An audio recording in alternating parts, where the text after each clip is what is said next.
Hi, I'm Larry Menti. This is the Delaware Way. I'm joined now by Jonathan Starkey, who is a reporter for the News Journal and Delaware Online. And when you saw me look down with Representative Joe Moreau a little while ago, I was actually looking at one of Jonathan's articles about the senior tax breaks and the budget fights. The tax break seems to have risen to the top of the debate. That is what people are talking about now. And tell me if you think I'm right with this. And the reason that seniors are always such a big political issue is because there's the secret in politics is seniors vote. I've heard seniors vote. I think that is a big reason why people are talking a lot about the senior tax proposal.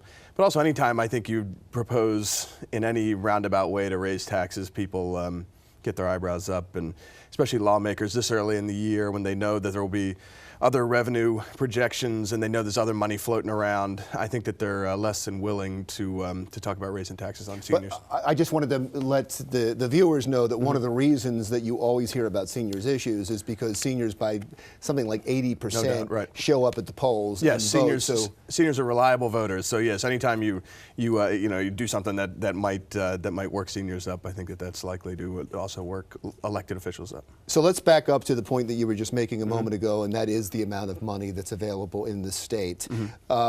So we keep hearing the state's cash strapped and that other states are cash strapped. Are they?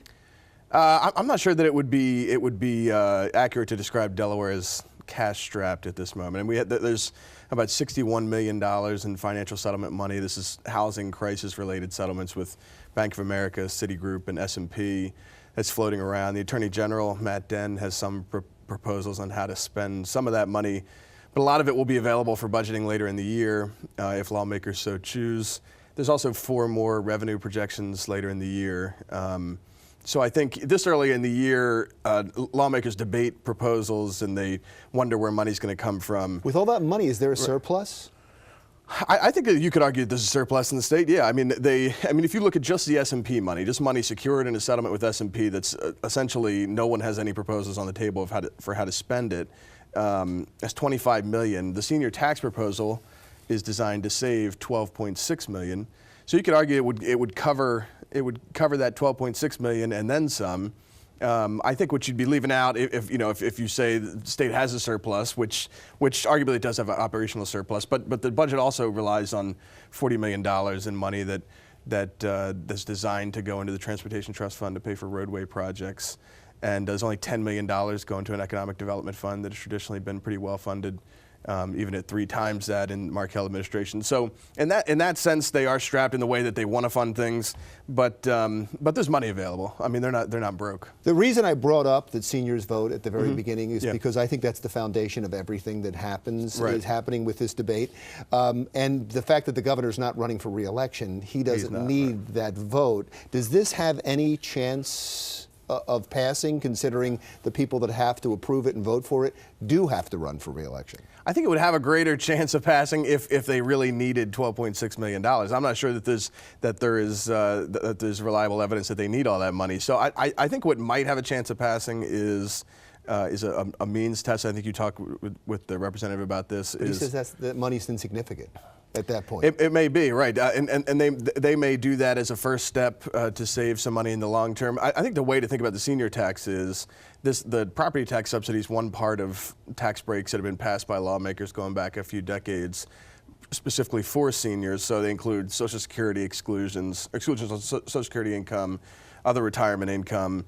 The definition of retirement income has been broadened over the years. So it costs annually over $100 million, $130 million last year.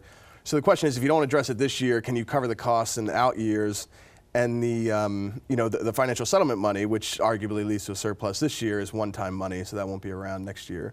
So what do you do? Do you continue to offer seniors, without regards to financial means, $100+ million in tax breaks? I used Pete DuPont, you heard me, as an example. Right. But his argument was it doesn't matter, there's not that many of them. Well, maybe not when it comes just to the property tax subsidy, but I think if lawmakers were to look at all of the income tax subsidies plus the property tax subsidy, I'm not sure what the number is, but I think we might find out what that number is from. And the he Department of argued Finance. that if you start, he used a slippery slope argument because he's against the tax, and he said if you do this, you have to do a means test for everything. And I asked him if that would be a bad idea anyway. Right. Yeah. Do you believe that if they were to impose a means test here, they would then start looking at a means test for all state services? I think if they went looking for money and they means tested this property tax subsidy, it could very well open the door to means testing other taxes. The question is that a bad idea, or is that a good idea? Is that a good way to save money? To kind of target tax breaks to people who are on the lower and moderate income, as opposed to giving tax breaks without regards to financial. Since you're down there in Dover and you cover this, you're going to be in the thick of the budget debate. I do want to get your thoughts on what is going to happen and how much power the governor has at this moment in these debates. If he's a lame duck yet, we'll get your answer when we come back. Right. On the Delaware Way, we'll continue our conversation with Jonathan Starkey of the News Journal and DelawareOnline.com.